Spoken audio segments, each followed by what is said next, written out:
తెలంగాణలో ఇప్పుడు Jubilee hills bypoll పై ప్రధాన పార్టీలు కసరత్తు మొదలుపెట్టాయి. సిట్టింగ్ స్థానం కాపాడుకోవడం కోసం బీఆర్ఎస్ కొత్త వ్యూహాలు అమలు చేస్తోంది.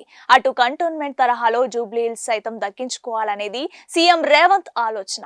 బీజేపీ తన అభ్యర్థి విషయంలో మంత్రాంగం ప్రారంభించింది. ఇప్పటికే కాంగ్రెస్ బీఆర్ఎస్ సర్వేలు చేస్తూ పబ్లిక్ మూడ్ తెలుసుకునే ప్రయత్నం చేస్తున్నాయి. ఇక్కడ ఎంఐఎం కీలకం కానుంది. కాగా బీఆర్ఎస్ తాజాగా తీసుకున్న నిర్ణయంతో కాంగ్రెస్ నెక్స్ట్ స్టెప్ ఏంటనేది ఆసక్తిగా మారుతోంది. మాగంటి గోపీనాథ్ ఆకస్మిక మరణంతో జూబ్లీ హిల్స్ నియోజకవర్గానికి ఉప ఎన్నిక అనివార్యమైంది. నవంబర్లో కేంద్ర ఎన్నికల సంఘం ఉప ఎన్నికను పూర్తి చేయనుంది. బీఆర్ఎస్ సిట్టింగ్ స్థానాన్ని కైవసం చేసుకోవాలని కాంగ్రెస్ లక్ష్యంగా పెట్టుకుంది. కాంగ్రెస్ నుంచి ఈసారి ఉప ఎన్నికలో పోటీ చేసేందుకు పెద్ద సంఖ్యలో ఆశావాహులు రేసులో ఉన్నారు. 2023లో ఇదే స్థానం నుంచి పోటీ చేసి ఓటమి పాలైన అజారుద్దీన్ తిరిగి తనకే టికెట్ ఇస్తుందని విశ్వాసం వ్యక్తం చేస్తున్నారు. అయితే సీఎం రేవంత్ మాత్రం అభ్యర్థి ఎవరనేది హైకమాండ్ నిర్ణయిస్తుందని చెప్తున్నారు. కాగా ఇక్కడ ఎంఐఎం గెలుపు ఓటముల్లో కీలకంగా మారనుంది. అటు బీఆర్ఎస్ కు ఈ ఉప ఎన్నిక ప్రతిష్టాత్మకంగా మారుతోంది. అసెంబ్లీ ఎన్నికల్లో జిల్లాలో ఫలితాలు ప్రతికూలంగా వచ్చినప్పటికీ హైదరాబాద్ ఉమ్మడి రంగారెడ్డి జిల్లాలో మాత్రం అనుకూల ఫలితాలు వచ్చాయి. అనారోగ్యంతో మరణించిన మాగంటి గోపీనాథ్ జూబ్లీ హిల్స్ నుంచి వరుసగా 3 సార్లు 2014, 2018, 2023 ఎన్నికల్లో విజయం సాధించారు. మొదట తెలుగుదేశం పార్టీ నుంచి గెలుపొందిన ఆయన తర్వాత గులాబీ పార్టీలో విలీనమై పోటీ చేసి గెలుపొందారు. ఉప ఎన్నికల్లో బీఆర్ఎస్ తమ అభ్యర్థిగా గోపీనాథ్ కుటుంబ సభ్యులను బరిలోకి దించాలని దాదాపు నిర్ణయానికి వచ్చింది.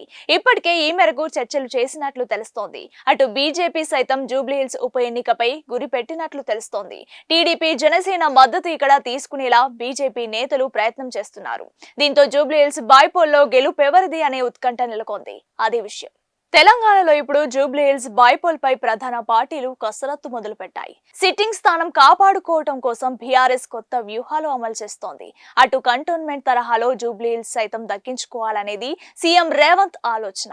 బీజేపీ తన అభ్యర్థి విషయంలో మంత్రాంగం ప్రారంభించింది. ఇప్పటికే కాంగ్రెస్ బీఆర్ఎస్ సర్వేలు చేస్తూ పబ్లిక్ మూడ్ తెలుసుకునే ప్రయత్నం చేస్తున్నాయి. ఇక్కడ ఎంఐఎం కీలకం కానుంది. కాగా బీఆర్ఎస్ తాజాగా తీసుకున్న నిర్ణయంతో కాంగ్రెస్ నెక్స్ట్ స్టెప్ ఏంటనేది ఆసక్తిగా మారుతోంది. మాగంటి గోపీనాథ్ ఆకస్మిక మరణంతో జూబ్లీ హిల్స్ నియోజకవర్గానికి ఉప ఎన్నిక అనివార్యమైంది. నవంబర్లో కేంద్ర ఎన్నికల సంఘం ఉప ఎన్నికను పూర్తి చేయనుంది.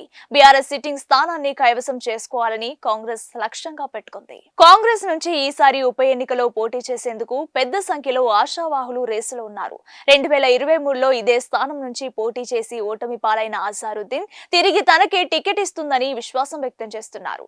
అయితే సీఎం రేవంత్ మాత్రం అభ్యర్థి ఎవరనేది హైకమాండ్ నిర్ణయిస్తుందని చెప్తున్నారు. కాగా ఇక్కడ ఎంఐఎం గెలుపు ఓటముల్లో కీలకంగా మారనుంది.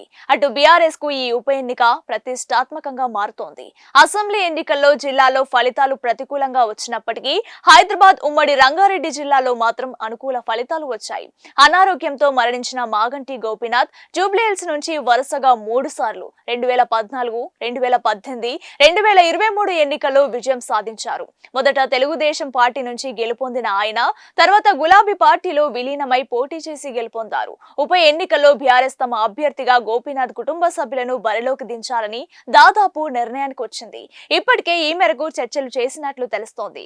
అటు బీజేపీ సైతం జూబ్లీ హిల్స్ ఉప ఎన్నికపై గురి పెట్టినట్లు తెలుస్తోంది. టీడీపీ, జనసేన మద్దతు ఇక్కడ తీసుకునేలా బీజేపీ నేతలు ప్రయత్నం చేస్తున్నారు. దీంతో జూబ్లీ హిల్స్ బైపోల్లో గెలుపెవరిది అనే ఉత్కంఠ నెలకొంది. అదే విషయం.